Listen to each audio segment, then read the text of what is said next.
এই মুহূর্তে মালদার খবর দেখাবো। মালদায় জেলা প্রাথমিক শিক্ষা সংসদের সভাপতিকে গ্রেফতারির নির্দেশ, কলকাতা হাইকোর্টের গ্রেফতারি পরোয়ানা জারির নির্দেশ। কথা বলবো প্রতিনিধি সেবকের সঙ্গে।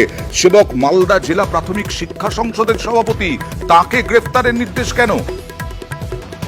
একদম, দেখো, আদালত অবমাননার অভিযোগ এই প্রাথমিক শিক্ষা সংসদ সভাপতি বাসন্তী বর্মনের বিরুদ্ধে, এবং তার বিরুদ্ধে কিন্তু গ্রেফতারি পরোয়ানা জারি করে তাকে আগামী 26 তারিখ নির্দেশ দেওয়া হয়েছে মালদা থানার পুলিশকে, যে 26 তারিখ তাকে হাজির করতে হবে কলকাতা হাইকোর্টে। এর আগে তাকে একটি প্রাথমিক শিক্ষককে বকেয়াজনিত অভিযোগের ভিত্তিতে যে কেস হয়েছিল, সেই কেসে তাকে একাধিকবার আদালতে হাজির হতে নির্দেশ দেওয়া হয়।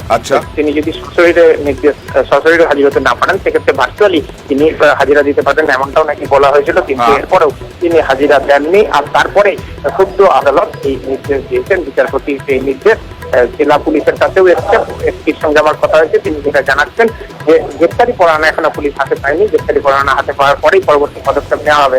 আর বাসন্তী বর্মন, যিনি সংসদ সভাপতি, তিনি ইতিমধ্যেই আজই কলকাতায় গিয়েছেন। তিনি জানিয়েছেন, বাসন্তী বর্মন কি বলছেন শোনাবো আপনাদেরকে। 26শে সেপ্টেম্বর উচ্চ আদালতে পেশের নির্দেশ, অর্থাৎ হাইকোর্টে পেশের নির্দেশ।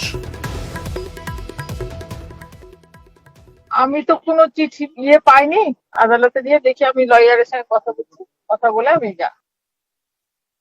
আমি তো কোনো চিঠি পাইনি আদালতে দিয়ে, দেখি আমি লয়ারের সঙ্গে কথা বলছি, কথা বলে আমি